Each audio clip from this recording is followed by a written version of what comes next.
দেখো আজকে কি রান্না হবে। এই কলা কি কেউ চেনো?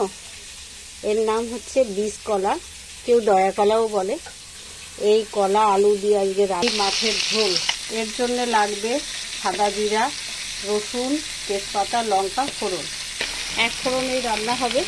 এক ফোড়নের সঙ্গে সঙ্গে কলা আলু ঢেলে দিলাম।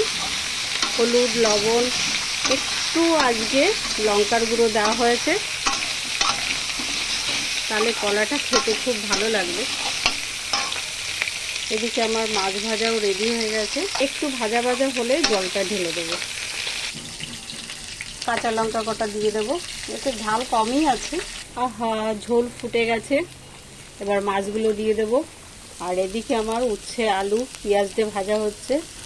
মাছ দিয়ে দিলাম। এবার ভাজা মশলাটা দিয়ে দেবো। আজকে এই ভাজা মশলাটা একটু বেশি পড়বে, আর একটু ভাজা মশলা দেবো। রান্না কমপ্লিট। টাটা।